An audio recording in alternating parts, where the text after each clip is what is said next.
ബലാത്സംഗ കേസിൽ നടൻ സിദ്ദിഖിനായി പോലീസ് ലുക്കൌട്ട് നോട്ടീസ് പുറപ്പെടുവിച്ചു. സംസ്ഥാനത്തിന് പുറത്തേക്ക് കടന്നേക്കാമെന്ന സംശയത്തിലാണ് നോട്ടീസ് പുറത്തിറക്കിയത്.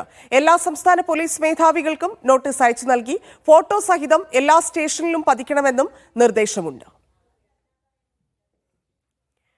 ഹരിമോഹൻ ചേർന്നു. ഹരി, ഇപ്പോഴും പോലീസ് തേടിക്കൊണ്ടിരിക്കുന്നു എന്നുള്ളത് അത്ഭുതം ഉണ്ടാക്കുന്നുണ്ട്. ഒരു പിടികിട്ടാ പുള്ളിയെ പോലെ ലുക്കൌട്ട് നോട്ടീസ് കൊടുക്കേണ്ടി വരുന്നു സിദ്ദിഖിന് എന്നുള്ളത് അതിനപ്പുറം ഉള്ള കാര്യമാണ്. ഇത്ര ഗൗരവമേറിയ കേസിൽ എന്താണ് നടന്നുകൊണ്ടിരിക്കുന്നതെന്നാണ് മനസ്സിലാക്കുന്നത്. ധന്യ, കേരള പോലീസ് മണിക്കൂറുകളോളം തെരഞ്ഞിട്ടും സിദ്ദിഖ് എന്ന് പറയുന്ന ബലാത്സംഗ കേസ് പ്രതിയെ പിടികൂടാൻ കഴിഞ്ഞിട്ടില്ല എന്നുള്ളത് അന്വേഷണ സംഘത്തെ സംബന്ധിച്ച് മാത്രമല്ല, കേരള പോലീസിന് ഒന്നാകെ നാണക്കേടാണ്. ഇപ്പോൾ ആദ്യം ലുക്കൌട്ട് സർക്കുലർ, ഇപ്പോൾ ലുക്കൌട്ട് നോട്ടീസ്, ഇതടക്കം നിരന്തരമായി സിദ്ദിഖിനെതിരെ ഇത്തരത്തിലുള്ള നീക്കങ്ങൾ നടത്തുമ്പോൾ പോലും സിദ്ദിഖ് എവിടെയുണ്ട് എന്നുള്ളതിനെ കുറിച്ചൊരു സൂചന പോലും അന്വേഷണ സംഘത്തിന് ലഭിക്കുന്നില്ല എന്നുള്ളതാണ് പ്രധാനപ്പെട്ട ഒരു പ്രശ്നം. ഇപ്പോൾ ഏറ്റവും ഒടുവിൽ ലുക്കൌട്ട് നോട്ടീസ് പുറത്തുവിട്ടിരിക്കുകയാണ്. സംസ്ഥാനത്തിന് പുറത്തേക്ക് കടന്നേക്കാമെന്നുള്ള സംശയത്തിലാണ് ഇത്തരം ഒരു ലുക്കൌട്ട് നോട്ടീസ് പുറത്തിറക്കിയിരിക്കുന്നത്. എല്ലാ സംസ്ഥാന പോലീസ് മേധാവികൾക്കും നോട്ടീസ് അയച്ചു നൽകിയിട്ടുണ്ട്.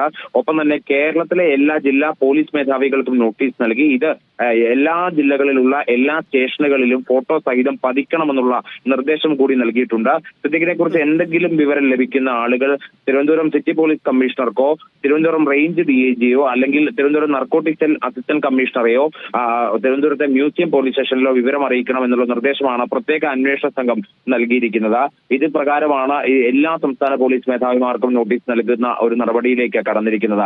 ഇത്ര ദിവസവും ഇത്ര നേരവും കൊച്ചിയിലുണ്ട് അല്ലെങ്കിൽ കേരളത്തിലുണ്ട് എന്നൊക്കെയുള്ള സംശയത്തിലായിരുന്നു അന്വേഷണ സംഘമെങ്കിൽ ഇപ്പോൾ അത് സംസ്ഥാനം വിട്ടിരിക്കാമെന്നുള്ള ഒരു സംശയത്തിലേക്ക് പോയിരിക്കുന്നു. പ്രത്യേകിച്ച് എപ്പോഴാണ് ഈ ലുക്കൌട്ട് നോട്ടീസ് ഒക്കെ പുറത്തിറങ്ങുന്നത് എന്നുള്ളതാണ് വളരെ കൗതുകം. സുപ്രീം കോടതി വരെ പോകുന്ന പശ്ചാത്തലത്തിൽ സുപ്രീം കോടതി പോയി അറസ്റ്റ് തടയുന്ന രീതിയിലേക്ക് പോകുന്ന ഒരു സാഹചര്യത്തിലാണ് ഇത്തരത്തിൽ ഒരു ലുക്കൌട്ട് നോട്ടീസ് ഒക്കെ പുറപ്പെടുവിക്കാൻ വേണ്ടി അന്വേഷണ സംഘത്തിന് തോന്നിയത് എന്നുള്ളതാണ് വളരെ കൗതുകകരമായിട്ടുള്ള ഒരു കാര്യം.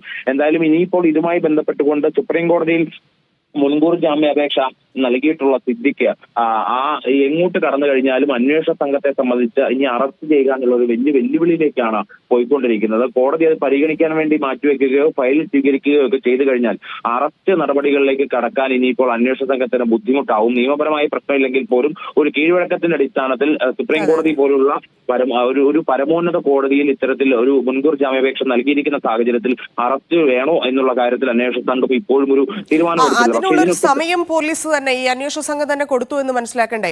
സിദ്ദിഖ് എവിടെയാണ് എന്നുള്ളത് അന്വേഷണ സംഘത്തിനോ ഇല്ലെങ്കിൽ കേരള പോലീസിനോ അറിയില്ല എന്ന് വിശ്വസിക്കാൻ സാധിക്കില്ല. കാരണം ടെക്നിക്കലി കാര്യങ്ങൾ ഉപയോഗിച്ചാൽ തന്നെ നമുക്കറിയാം എന്തൊക്കെ കേസിൽ എത്രയൊക്കെ പ്രതികളെ എത്ര സെക്കൻഡുകളിൽ എത്ര മിനിറ്റുകളിലൊക്കെ പിടിച്ച പോലീസാണ് കേരള പോലീസ് എന്നുള്ളത് അറിയാം. ആ പോലീസിന് ഇന്ന് ഫോൺ ഓണായി എന്ന് പറയുമ്പോൾ സാങ്കേതികമായിട്ടെങ്കിലും എവിടെയാണ് എന്ന് ട്രേസ് ചെയ്യാൻ ഇതുവരെ സാധിച്ചില്ല എന്ന് പറയുമ്പോൾ എന്താണ് നാട്ടുകാരെ പൊട്ടന്മാരാക്കുന്ന രീതിയല്ലേ ഈ അന്വേഷണവുമായി ബന്ധപ്പെട്ട് നടത്തുന്നത്?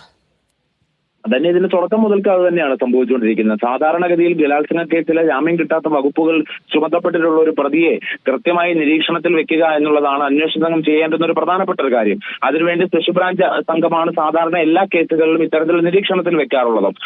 പക്ഷെ ഈ വിഷയത്തിൽ ഈ കേസിൽ ഹൈക്കോടതി മുൻകൂർ ജാമ്യാപേക്ഷ തള്ളിയതിനു ശേഷമാണ് സിദ്ദിഖ് ഒരു ഹോട്ടലിൽ നിന്ന് കൊച്ചിയിലെ ഒരു ഹോട്ടലിൽ നിന്ന് മുങ്ങുന്ന സാഹചര്യം അല്ലെങ്കിൽ ഒളിവിലേക്ക് പോകുന്ന ഒരു സാഹചര്യം പോലും ഉണ്ടായത് എന്നുള്ളൊരു കണ്ടെത്തലിലാണ് അന്വേഷണ സംഘം എത്തി നിൽക്കുന്നത്. അതായത് മുൻകൂർ ജാമ്യാപേക്ഷ പരിഗണിക്കുന്ന ദിവസം രാവിലെ പോലും സിദ്ദിഖിനെ കൃത്യമായി ട്രേസ് ചെയ്ത് വെക്കാൻ അന്വേഷണ സംഘത്തിലെ ആർക്കും തന്നെ കഴിഞ്ഞില്ല, പോലീസിന് കഴിഞ്ഞില്ല എന്നുള്ളത് ഒരു വലിയ വീഴ്ചയാണ്.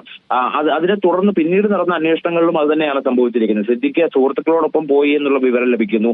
അത് സ്വന്തം കാർ ഉപേക്ഷിച്ച് സുഹൃത്തിന്റെ കാറിലാണ് പോയതെന്നുള്ള വിവരം ലഭിക്കുന്നു. അതും കണ്ടെത്താൻ കഴിഞ്ഞില്ല. അതിനുശേഷം ഇന്നൊടുവിൽ സിദ്ദിഖിന്റെ ഫോൺ റിങ് ചെയ്യുന്ന ഒരു അവസ്ഥയിലെത്തി. അത് ട്രേസ് ചെയ്ത് എവിടെയാണെന്ന് കണ്ടെത്താൻ കഴിഞ്ഞില്ല. അപ്പോഴാണ് ഒരു പ്രധാനപ്പെട്ട ചോദ്യം ഉയർന്നു വരുന്നത്. ഇതൊരു വീഴ്ചയാണോ അല്ലെങ്കിൽ മനഃപൂർവ്വം വരുത്തിയിട്ടുള്ള ഒരു അലംഭാവമാണോ എന്നുള്ള ഒരു പ്രധാനപ്പെട്ട ചോദ്യം ഉയർന്നു വരുന്നത് അങ്ങനെയാണ്. സുപ്രീം കോടതിയിലേക്ക് പോകാൻ വേണ്ടി സിദ്ദിഖിന് എല്ലാവിധ സൗകര്യങ്ങളും ചെയ്ത് നൽകുകയായിരുന്നു പോലീസ് എന്നുള്ള ഒരു പ്രധാനപ്പെട്ട സംശയം ആർക്കെങ്കിലും ഉയർന്നു വന്നു കഴിഞ്ഞാൽ അതിനെ തള്ളിക്കളയാൻ കഴിയില്ല എന്നുള്ളതാണ് പ്രശ്നം. അങ്ങനെ ഒരു ആക്ഷേപം അന്വേഷണ സംഘത്തിന് ഇപ്പോൾ നേരിടേണ്ടി വരുന്നുമുണ്ട്. ഇത്രയധികം സമയം 30-ലധികം മണിക്കൂറുകൾ ഒരു പ്രതിക്ക്, അതും ഒരു പബ്ലിക് ഫിഗർ എന്നുള്ള നിലയിൽ അറിയപ്പെടുന്ന സിദ്ദിഖിനെ പോലുള്ള ഒരാൾക്ക് അയാളുടെ ഒളിവ് കേന്ദ്രത്തിലേക്ക് തന്നെ തുടരാനുള്ള ഒരു സൗകര്യം ഒരുക്കി കൊടുക്കുക.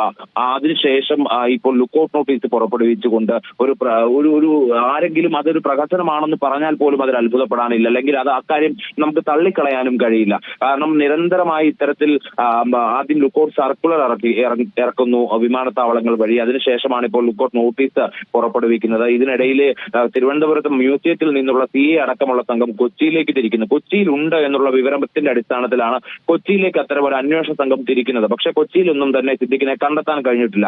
അതിനുശേഷം ആലപ്പുഴയിൽ കാർ കണ്ടെത്തി എന്ന് പറയുന്ന ഒരു വിവരം പോലീസിന് ലഭിക്കുന്നു. പക്ഷെ ആ സിദ്ദിഖിനെ കണ്ടെത്താൻ അവിടെയും കഴിഞ്ഞില്ല. അപ്പോൾ നിരന്തരമായി അന്വേഷണം നടത്തുന്ന സംഘത്തിലെ ഉദ്യോഗസ്ഥർ ഇവിടെ എല്ലാം കേന്ദ്രീകരിച്ച് പ്രവർത്തിക്കുന്നു. അപ്പോൾ എല്ലാ പോലീസ് സ്റ്റേഷനുകളിലേക്കും വിവരം അറിയിക്കുന്നു. കേരളം ഒട്ടാകെ ആ വാർത്ത പ്രചരിക്കുന്നു. അപ്പോൾ പോലും സിദ്ദിഖിനെ ലൊക്കേറ്റ് ചെയ്യാൻ അന്വേഷണ സംഘത്തിന് സാധിക്കുന്നില്ല എന്നുള്ളതാണ്. ഈ പരാതിക്കാരിയും ഒപ്പം നിൽക്കുന്നവരെയും ഒക്കെ പരിഹസിക്കുന്ന, ഇല്ലെങ്കിൽ വീണ്ടും അപമാനിക്കുന്ന തരത്തിലേക്കാണ് അന്വേഷണ സംഘം ഈ കാര്യങ്ങൾ എത്തിച്ചിട്ടിരിക്കുന്നത്. ഹരി പറഞ്ഞതുപോലെ കേസ് പരിഗണിക്കുന്ന ദിവസം പോലും എവിടെയാണ് എന്ന് പോലീസിന് സിദ്ദിഖ് എവിടെയാണെന്ന് അറിയില്ല എന്നൊക്കെ പറയുമ്പോൾ അത് എത്രത്തോളം ശരിയുണ്ട്, അതിൽ നിന്നൊക്കെയുള്ള സംശയങ്ങളും ഉയരുന്നുണ്ട്. ഹരിമോഹനാണ് വിശദാംശങ്ങൾ നൽകിയത്.